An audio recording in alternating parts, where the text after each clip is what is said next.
নমস্কার, fly on চ্যানেলে আপনাদের স্বাগত জানাচ্ছি। আমি শতরূপা। গল্পের প্রথম পর্ব নিশ্চয়ই সবার শোনা হয়ে গিয়েছে। যারা এখনো শোনেননি, দ্বিতীয় এবং অন্তিম পর্বটি শোনার আগে প্রথম পর্বটি অবশ্যই শুনে নেবেন। ছাতি ফাটার মাঠের এক সীমানায় অবস্থিত রামনগর গ্রামে এক প্রান্তে একটি কুটিরে বাস করে এক বৃদ্ধা ডাইনি। আজ দীর্ঘ 40 বছর সে বাস করছে। তার দৃষ্টি নিবদ্ধ হয়ে আছে ছাতি ফাটার মাঠের দিকে। বোধহয় ছাতি ফাটা মাঠের শুষ্ক নির্জলা নিষ্ফলা চরিত্রের সঙ্গে তার জীবনের চরিত্রে সে মিল খুঁজে পায়। এক তরুণী যুবতী তার কোলের শিশুটিকে বুকে আঁকড়ে ধরে ছাতি ফাটার মাঠের উপর দিয়ে পথ ভুলে আসে তার দাওয়ায়। এসে তৃষ্ণা নিবারণের জন্য একটু জল চায় সে। বৃদ্ধা পরম মমতায় অসীম স্নেহে এক ঘটি জল এবং একটি পাটালির টুকরো মেয়েটির সামনে নামিয়ে দেয়। কোলের শিশুটিকে দেখে তার মন ভরে ওঠে অসীম মমতায়। ভুভুক্ষীর মতো সে শিশুটিকে কাছে পেতে চায়। তার শুষ্ক তপ্ত জীবনে এক ফোঁটা বৃষ্টির আস্বাদ সে কোনোদিন পায়নি। শিশুটিকে বুকে জড়িয়ে বোধহয় সেই জীবনের আস্বাদ সে পেতে চায়। ধীরে ধীরে শিশুটি নেতিয়ে পড়ে মৃত্যুর কোলে এবং আবার প্রমাণিত হয় তার দৃষ্টি অশুভ। তার দৃষ্টি প্রাণ কেড়ে নিতে পারে। এক নিষ্পাপ শিশুকে সে হত্যা করে। পরম লজ্জায়, ঘৃণায়, দুঃখে সে মেয়েটিকে পালাতে বলে। মেয়েটি সভয়ে পালিয়ে যায়। বৃদ্ধা বসে বসে তার জীবনের প্রথম পর্বের কথা ভাবে। শুরু করছি ডাইনি গল্পের দ্বিতীয় পর্ব।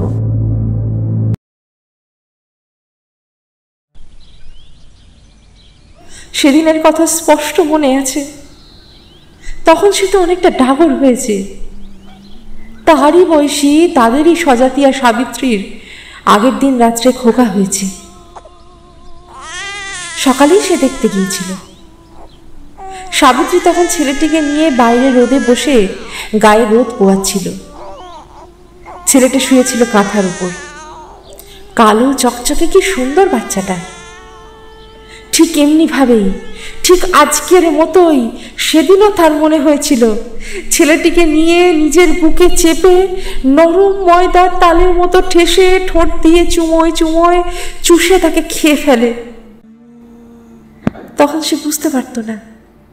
মনে হতো এ বুঝি কোলে নিয়ে আদর করবার স্বাদ। সাবিত্রীর শাশুড়ি হাঁ হাঁ করে ছুটে এসে সাবিত্রীকে তিরস্কার করেছিল।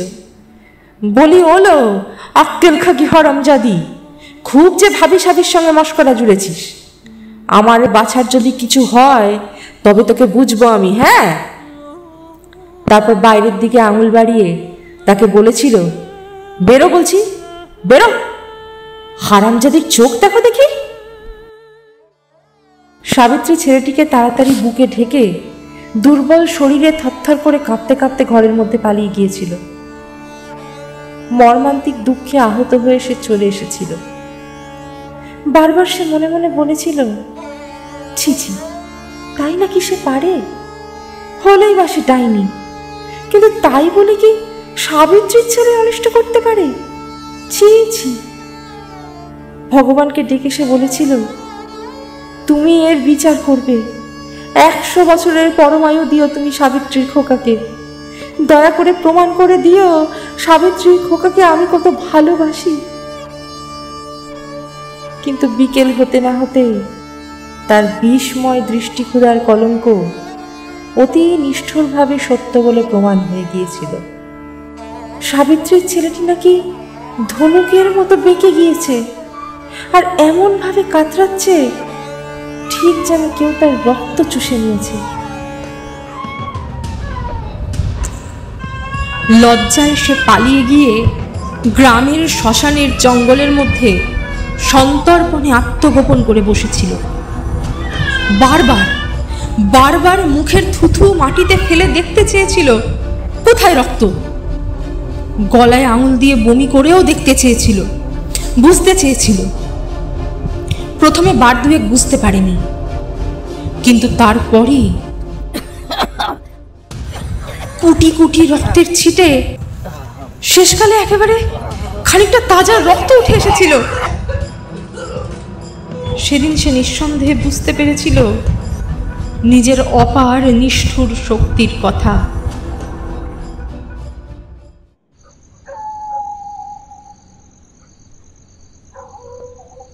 গভীর রাত্রে, সেদিন বোধহয় চতুর্দশী ছিল। হ্যাঁ, চতুর্দশী তো। বাকুলের তারাদেবী তলায় পুজোর ঢাক বাজছিল। জাগ্রত মা তারাদেবী। পূর্ণিমার আগের প্রতি চতুর্দশীতে মায়ের পূজা হয়, বলিদান হয়, কিন্তু মা তারাও তাকে দয়া করেননি। কতবার সে মানত করেছে, মা আমাকে ডাইনি থেকে মানুষ করে দাও, মা আমাকে মানুষ করে দাও, আমি তোমাকে বুক চিরে রক্ত দেব। কিন্তু মা মুখ তুলে চাননি। একটা দীর্ঘ নিঃশ্বাস ফেলে বৃদ্ধার মন দুঃখে হতাশায় উদাস হয়ে গেল। মনের সব কথা ছুতোছেঁড়া ঘুড়ির মতো শিথিলভাবে দোল খেতে খেতে কোন নিরুদ্দেশ লোকে ভেসে গেল। ক্ষুদ্র ক্ষুদ্র চোখের পিঙ্গল তারায় অর্থহীন দৃষ্টি জেগে উঠল। সে সেই দৃষ্টি মেলে ছাতি ফাটার মাঠের দিকে চেয়ে বসে রইল। ছাতি ফাটার মাঠ ধুলোয় ধূসর, বাতাস স্তব্ধ। ধূসর ধুলোয় গাঢ় নিস্তরঙ্গ আস্তরণের মধ্যে সব যেন বিলোপ পেয়ে গেছে। ওই অপরিচিতা পথচারিণী মেয়েটির ছেলে এই গ্রাম থেকে অন্য 2 গ্রাম পার হয়ে পথেই মরে গেছে। যে ঘাম সে ঘামতে আরম্ভ করেছিল, সেই ঘাম আর থামেনি। দেহের সমস্ত রস কে যেন নিংড়ে বার করে নিয়েছিল। কে আবার? ওই সর্বনাশী মেয়েটা বুক চাপড়াতে চাপড়াতে বলেছে, কেন গেলাম গো, কেন গেলাম আমি ওই ডাইনির কাছে, কেন গেলাম গো, আমি কি করলাম, কি করলাম, কি করলাম।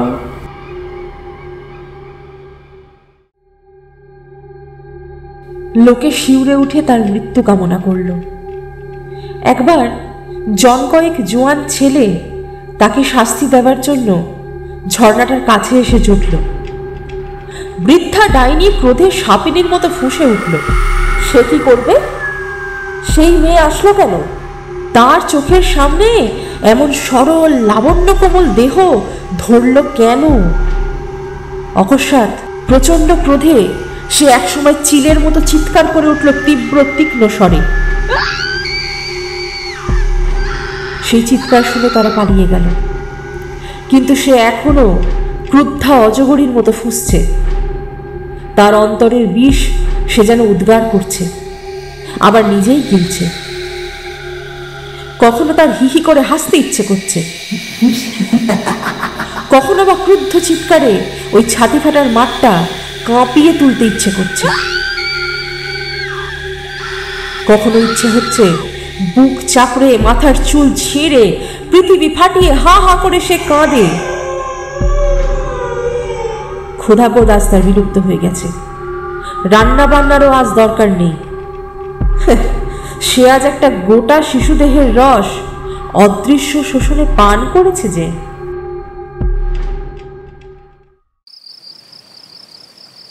ঝিরঝির করে বাতাস বইছিল। শুক্লা নবমীর চাঁদের জ্যোৎস্নায় ছাতি ফাটার মাঠ একটা সাদা ফরাসের মতো পড়ে আছে। কোথায় একটা পাখি অশ্রান্তভাবে ডেকে চলেছে, চোখ গেল, চোখ গেল। আম গাছগুলোর মধ্যে ঝিঝি পোকা ডাকছে। ঘরের পিছনে ঝর্ণার ধারে 2টো লোক যেন মৃদু স্বরে কথা বলছে। আবার সেই ছেলেগুলো তার কোনো ক্ষতি করতে এসছে নাকি? অতি সন্তর্পণে মৃদু পদক্ষেপে বৃদ্ধা ঘরের কোণে এসে উঁকি মেরে দেখল, না, তারা নয়, এসে বাউরিদের মেয়েটা, যার স্বামী তাকে পরিত্যাগ করেছে, আর তারই প্রণয়মুগ্ধ বাউরি ছেলেটা। মেয়েটা বলছে, না, কে আবার আসবে এখুনি, আমি ঘর যাব। ছেলেটা বলল, হ্যাঁ, এখানে আসছে নোকে, দিনেই কেউ আসে না, তা রাতে। তা তোর বাবা যখন আমার সাথে তোর সাঙ্গা দিবে না, তখন তোর সাথে এখানে কেন থাকবো আমি? ছি ছি ছি ছি ছি, কি লজ্জা গো! কোথায় যাবে সে? যদি তাই লুকিয়ে দুজনে দেখা করতে এসেছে, তবে মরতে ওখানে কেন? তার এই বাড়িতে আসলো না কেন? তার মতো বুড়িকে আবার লজ্জা কি? কি বলছে ছেলেটা? বাবা মা বিয়ে না দেয়, চল তোতে আমাদের ভিন গায়ে গিয়ে সাঙ্গা করে সংসার পাতব, তোকে নইলে আমি বাঁচব না। মরণ ছেলেটির পছন্দের, ওই কুকুর মতো মেয়েটাকে ওরা তো ভালো লাগলো। তার মনে পড়ে গেল তাদের গ্রাম থেকে 10 ক্রোশ দূরের বোলপুর শহরের পানওয়ালার দোকানের সেই বড় আয়নাটা। আয়নাটার মধ্যে লম্বা ছিপছিপে 14-15 বছরের একটা মেয়ের ছবি। এক মাথা রুক্ষ চুল, ছোট কপাল, টিকালো নাক, পাতলা ঠোঁট, চোখ দুটো ছোট, তারা দুটো খয়েরি রঙের, কিন্তু সেই চোখের বাহার ছিল বই কি। আয়নার দিকে তাকিয়ে সে নিজের ছবি দেখছিল। তখন আয়না তো তার ছিল না, আয়নাতে নিজের ছবি সে তখনও কোনোদিন দেখেনি। আরে তুই আবার কে রে? কোথা থেকে এলি? লম্বা চওড়া এক জোয়ান পুরুষ তাকে প্রশ্ন করেছিল। আগের দিন সন্ধ্যায় সে সবে বোলপুর এসেছে। সাবিত্রীর ছেলেটাকে খেয়ে ফেলে সেই চতুর্দশীর রাতেই গ্রাম ছেড়ে বোলপুরে এসে আশ্রয় নিয়েছিল। লোকটাকে দেখে তার খারাপ লাগেনি, কিন্তু তার কথা বলার ঢংটা বড় খারাপ লেগেছিল। সে নিষ্পলক দৃষ্টিতে তার দিকে চেয়ে বলেছিল, কেনে? যেথা থেকেই আসি না কেনে, তোমার কি? আমার কি? 1 কিলে তোকে মাটির ভেতর বসিয়ে দেব, দেখেছিস কিল? ক্রুদ্ধ হয়ে দাঁতে দাঁত চেপে সে ওই লোকটার দেহের রক্ত শোষণ করবার কামনা করেছিল। কালো পাথরের মতো নিটোল শরীর, জিভের নিচে ফোয়ারা থেকে জল ছুটেছিল। কোনো উত্তর না দিয়ে তীব্র তির্যক ভঙ্গিতে লোকটার দিকে চাইতে চাইতে সে চলে গেছিল।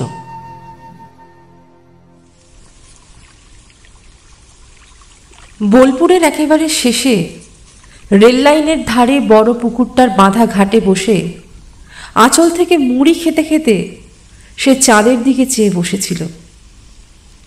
চাঁদের আলো তখনও দুধ বরণ হয়ে ওঠেনি। ঘোলাটে আবছা আলোয় চারদিক ঝাপসা দেখাচ্ছিল।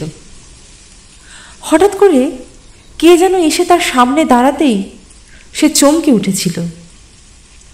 সেই লোকটা।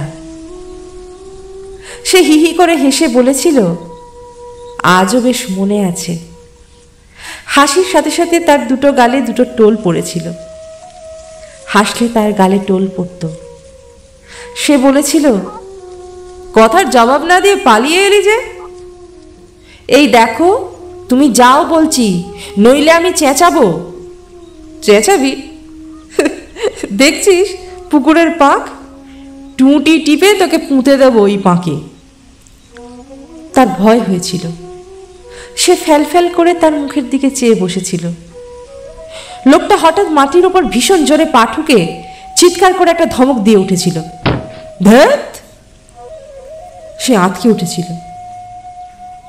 আঁচল ধরা হাতের মুঠোটা খসে গিয়ে মুড়িগুলো ঝরঝর করে পড়ে গেছিল। লোকটার সে কি হাসি! সে কিন্তু একেবারে কেঁদে ফেলেছিল। লোকটা অপ্রস্তুত হয়ে বলেছিল, দূর হ, ফ্যাঁচকা দুনে মেয়ে কোথাকার, ভাগ। তার কণ্ঠস্বরে স্পষ্ট স্নেহের আভাস ফুটে উঠেছিল। সে কাঁদতে কাঁদতেই বলেছিল, তুমি তুমি মারবা নাকি? না না, মারবো কেন, তোকে শুধালাম কোথায় বাড়ি তোর, তা তুই একেবারে খ্যাঁক করে উঠলি, তাতেই বলি, বলে সে আবার হিহি করে হাসতে লাগলো। আমার বাড়ি অনেক দূর, পাথর ঘাটা। কি নাম বটে তোর, কি জাত? নাম বটে আমার সরধ্বনি, লোকে ডাকে সরা বলে, আমরা ডোম বটে। লোকটা খুব খুশি হয়ে বলেছিল, আমরাও ডোম, তা ঘর থেকে পালিয়ে এলি কেন? তার চোখে আবার জল এসেছিল। সে চুপ করে ভাবছিল কি বলবে। রাগ করে পালিয়ে এসেছিস বুঝি? না। তবে? আমার বাবা মা কেউ নাই কি না, কে খেতে পড়তে দিবে, তাই খেটে খেতে এসেছি হিতাকে। বিয়ে করিস নাই কেন? সে অবাক হয়ে লোকটার মুখের দিকে তাকিয়েছিল। তাকে, তার মতো ডাইনিকে কে বিয়ে করবে? সে শিউরে উঠেছিল। তারপর হঠাৎ সে কেমন লজ্জায় অভিভূত হয়ে পড়েছিল। বৃদ্ধা আজও অকারণে নত শিরে মাটির ওপর হাত বুলিয়ে ধুলো কাকড় জড়ো করতে আরম্ভ করল। সব কথার সূত্র যেন হারিয়ে গেছে। মালা গাঁথতে গাঁথতে হঠাৎ সুতো থেকে ছুঁচ পড়ে গেলে যেমন হয়।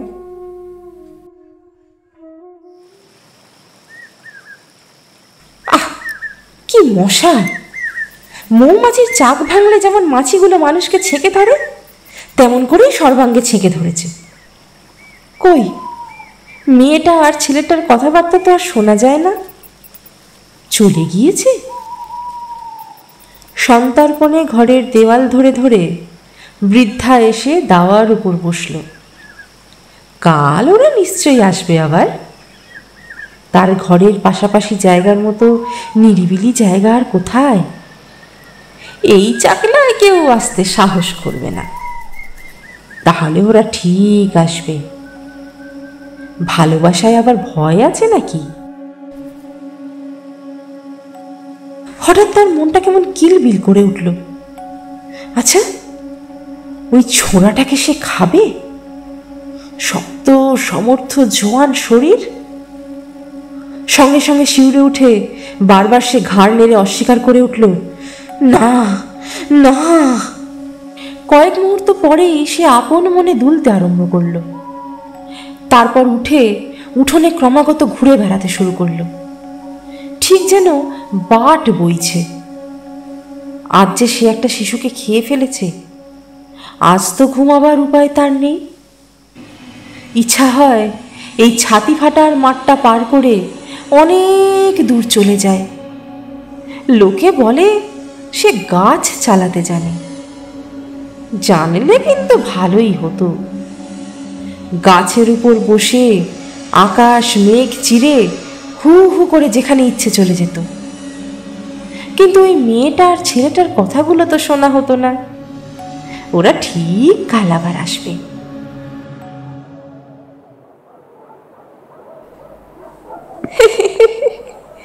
ঠিক এসেছে। ছোড়াটা চুপ করে বসে আছে, ঘন ঘন ঘাড় ফিরিয়ে পথের দিকে চাইছে। আসবে রে, সে আসবে। তার নিজের কথাই তো বেশ মনে আছে। সারাদিন ঘুরে ফিরে সন্ধেবেলায় সেই জোয়ানটা ঠিক পুকুরের ঘাটে এসেছিল। তার আগেই এসে বসেছিল। পথের দিকে চেয়ে বসে আপন মনে পা দুলাচ্ছিল। সে নিজে এসে দাঁড়িয়ে মুখ টিপে হেসেছিল। এসেছিস? আমি সেই কখন থেকে বসে আছি। বৃদ্ধা চমকে উঠল। ঠিক সেই কথা, সেও তো তাকে এই কথাটাই বলেছিল। ওহ, ওই ছোড়াটাও তো ঠিক সেই কথাটাই বলছে। মেয়েটা সামনে দাঁড়িয়ে আছে, সেও নিশ্চয়ই মুখ টিপে হাসছে। সেদিন সে একটা ঠোঙাতে করে খাবার এনেছিল, তার সামনে বাড়িয়ে ধরে বলেছিল, কাল তোর মুড়ি পড়ে গিয়েছিল না, এই লে। সে কিন্তু হাত বাড়াতে পারেনি। তার বুকের দুর্দান্ত লোভ, সাপের মতো তার ডাইনি মনটা বেদের বাঁশি শুনে যেন কেবল দুলে দুলে নাচছিল, ছোবলে মারতে ভুলে গিয়েছিল। তারপর সে কি করেছিল? হ্যাঁ, মনে আছে। সে কি আর এরা জানে না পারে? ও মা গো, ঠিক তাই। এই ছেলেটাও যে মেয়েটার মুখে নিজের হাতে কি তুলে দিচ্ছে। বুড়ি দুই হাত মাটির ওপরে মৃদু করাঘাত করে নিঃশব্দ হাসি হেসে যেন ভেঙে পড়ল। কিন্তু নিতান্ত আকস্মিকভাবে তার হাসি থেমে গেল। সহসা একটা দীর্ঘ নিঃশ্বাস ফেলে সে স্তব্ধভাবে গাছে হেলান দিয়ে বসল। তার মনে পড়ল, এরপরেই তো সে তাকে বলেছিল, আমাকে বিয়ে করবি সরা? সে কেমন হয়ে গিয়েছিল, কিছু বলতে পারেনি, কিছু ভাবতে পারেনি। শুধু কানের পাশ দুটো গরম হয়ে উঠেছিল, হাত পা ঘেমে টসটস করে জল ঝরেছিল। সে বলেছিল, এই দেখ, আমি তো কলে কাজ করি, রোজগার করি অনেক, তো যাতে পতিত বলে আমারে বিয়ে দেয় না কেউ, তুই আমাকে বিয়ে করবি? ঝর্ণার ধারের প্রণয়ী যুবকটি বলল, এই গায়ে সবাই হা হা করবে, আমার জ্ঞাতি গোষ্ঠীতেও করবে, তোর জ্ঞাতি গোষ্ঠীতেও করবে। তার চেয়ে চল আমরা পালিয়ে যাই, সেইখানে দুজনায় সাঙা করে বেশ থাকবো। মৃদুস্বরে কথা, কিন্তু এই নিস্তব্ধ জায়গাটার মধ্যে কথাগুলো যেন স্পষ্ট হয়ে ভেসে আসছে। বুড়ি একটা দীর্ঘ নিঃশ্বাস ফেলল। তারাও পৃথিবীর সব লোকের সঙ্গে সম্পর্ক ছেড়ে বিয়ে করে সংসার পেতেছিল। মারোয়ারি বাবুর কলের ধারেই একখানা ঘর তৈরি করে তারা বাসা বেঁধেছিল। বয়লা না কি বলে, সেই প্রকাণ্ড পিপের মতো কলটা, সেই কলটায় সে কয়লা ঠেলত। তার মজুরি ছিল সবার চেয়ে বেশি। ঝর্ণার ধারে অভিসারিকা মেয়েটার কথা ভেসে এলো, হবে না, আগে আমার খুঁটে 10টি টাকা তো বেঁধে দে, তবে আমি যাব, নইলে বিদেশে পয়সার অভাবে খেতে পাবো না, তা হবে না। সিসি, মেয়েটার মুখে ঝাঁটা মারতে ইচ্ছে হয়। এত বড় একটা জোয়ান মরদ যার আঁচল ধরে থাকে, তার নাকি খাওয়া পড়ার অভাব হয় কোনোদিন? মরণ তোমার। রূপার চুরি কি একদিন সোনার শাখা বাঁধা উঠবে তোমার হাতে? ছি। ছেলেটা কথার কোনো জবাব দিল না। মেয়েটাই আবার বলল, কি রে, রাগ আড়িস নে যে, কি বলছিস বল, আমি আর দাঁড়াতে লাগবো কিন্তু। ছেলেটি একটি দীর্ঘ নিঃশ্বাস ফেলে বলল, কি বলবো বল, টাকা থাকলে আমি তোরে দিতাম, রূপোর চুড়িও দিতাম, বলতে হতো না তোকে। মেয়েটা বেশ হেলে দুলে রঙ্গ করেই বলল, তবে আমি চললাম, যা, আর যেন ডাকিস না। বেশ। অল্প একটু দূরে গিয়েই সাদা কাপড় পরা মেয়েটা ফুটফুটে চাঁদনির মধ্যে যেন মিশে গেল। ছেলেটা চুপ করে ঝর্ণার ধারে বসে রইল।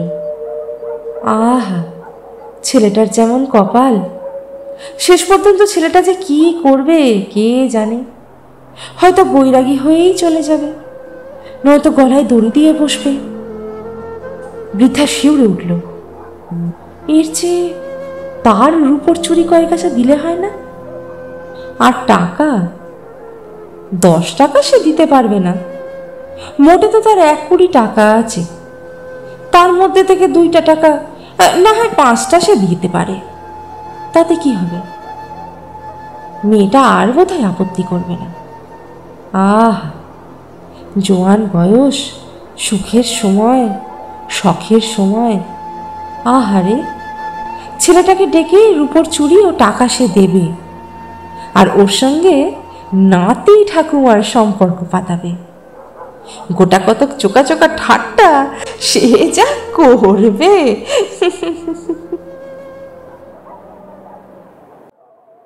মাটিতে হাতের ভর দিয়ে কুঁজির মতো সে ছেলেটার কাছে এসে দাঁড়ালো। ছেলেটা যেন ধ্যানে বসেছে, লোকজন আসলেও খেয়াল নেই। হেসে সে বলল, বলি ও হে লাগর, শুনছ?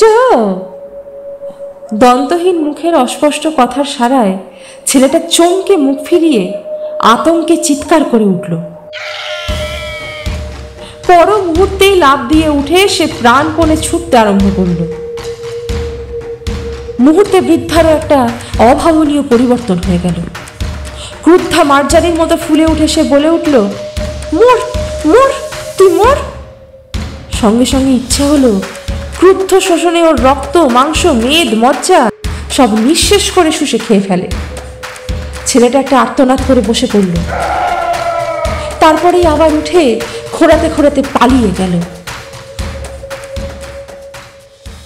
পরদিন দুপুরের আগেই গ্রামটা বিস্ময়ে শঙ্কায় স্তম্ভিত হয়ে গেল। সর্বনাশী ডাইনি বাউরিদের একটা ছেলেকে বান মেরেছে। ছেলেটা সন্ধ্যেবেলায় গেছিল ওই ঝর্ণার ধারে। মানুষের দেহরস লোলুপা রাক্ষসী গন্ধে আকৃষ্টা বাঘিনীর মতো নিঃশব্দ পদসঞ্চারে এসে সামনে দাঁড়িয়েছিল। জানতে পেরে ছেলেটা ভয়ে ছুটে পালাবার চেষ্টা করেছিল, কিন্তু রাক্ষসী তাকে বান মেরে ফেলে দিয়েছে। অতি তীক্ষ্ণ একখানা হাড়ের টুকরো সে মন্ত্রপুত করে নিক্ষেপ করতেই সেটা এসে তার পায়ের গভীর হয়ে বসে গিয়েছে। টেনে বের করতে গিয়েই সে কি রক্তপাত, তারপরই প্রবল জ্বর। আর কে যেন তার মাথায় ও পায়ে চাপ দিয়ে তার দেহটা ধনুকের মতো বাঁকিয়ে দিয়ে দেহের রস নিংড়িয়ে নিয়েছে। কিন্তু সেই বৃদ্ধা তার কি করবে? কেন সে পালাতে গেল? পালিয়ে যাবে? তার সামনে দিয়ে পালিয়ে যাবে? সেই যে তার মতো শক্তিমান পুরুষ, যে আগুনের সঙ্গে যুদ্ধ করত, শেষ পর্যন্ত তারই অবস্থা হয়ে গেছিল মাংসশূন্য একটা মাছের কাঁটার মতো। কে এক গুণিন নাকি এসছে, বলেছে ছেলেটাকে ভালো করে দেবে। তিলে তিলে শুকিয়ে ফ্যাকাশে হয়ে সে মরেছিল। রোগ, ঘুসঘুসে জ্বর, কাশি। তবে রক্ত বমি করেছিল কেন সে?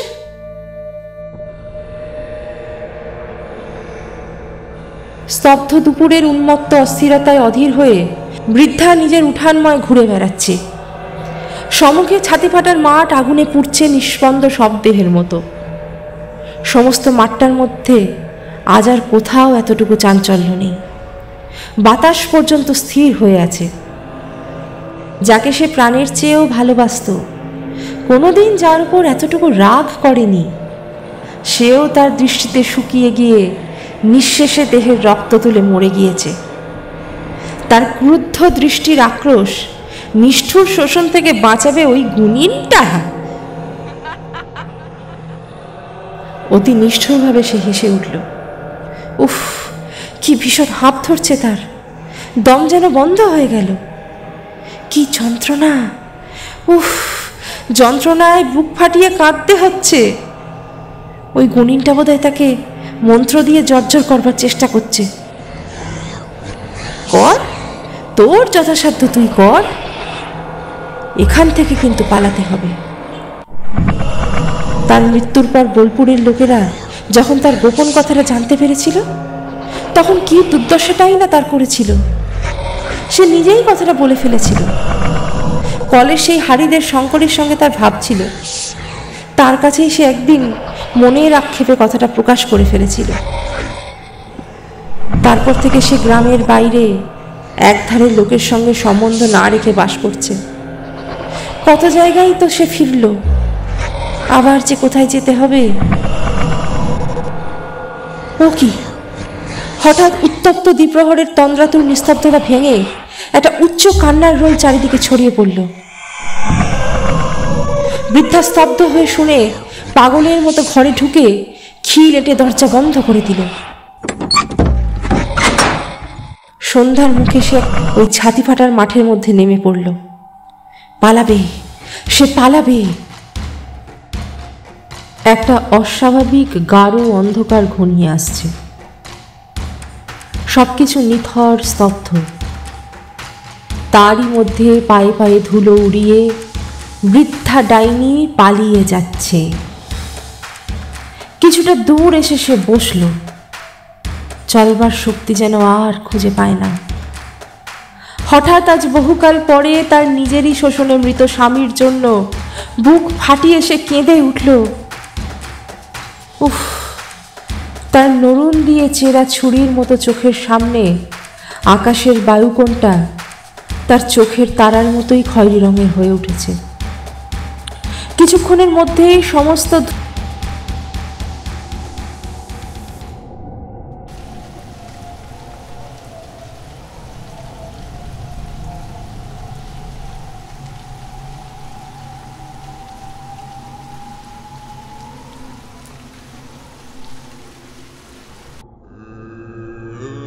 পরদিন সকালে ছাতিফাটার মাঠের প্রান্তে সেই বহুকালের কণ্টকাকীর্ণ খৈরি গুল্মের একটা ভাঙা ডালের ছুচালো ডগার দিকে তাকিয়ে লোকের আর বিস্ময়ের অবধি রইল না। শাখাটার তীক্ষ্ণ প্রান্তে বিদ্ধ হয়ে ঝুলছে সেই বৃদ্ধা ডাইনি। আকাশপথে যেতে যেতে সেই গুণিনের মন্ত্রপ্রহারে পঙ্গুপক্ষ পাখির মতো পড়ে ওই গাছের ডালে বিদ্ধ হয়ে মরেছে। ডালটার নিচে ছাতিফাটার মাঠের খানিকটা ধুলো ঢেলা বেঁধে গিয়েছে। ডাইনির কালো রক্ত ঝরে পড়েছে। অতীতকালের মহানাগের বিষের সঙ্গে ডাইনির রক্ত মিশে ছাতিফাটার মাঠ আজ আরও ভয়ঙ্কর হয়ে উঠেছে। চারদিকে দিকচক্র রেখার চিহ্ন নেই। মাটি থেকে আকাশ পর্যন্ত একটা ধূমাচ্ছন্ন ধূসরতা।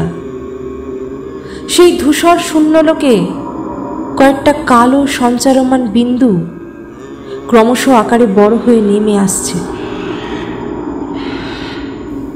নেমে আসছে শকুনের পাল।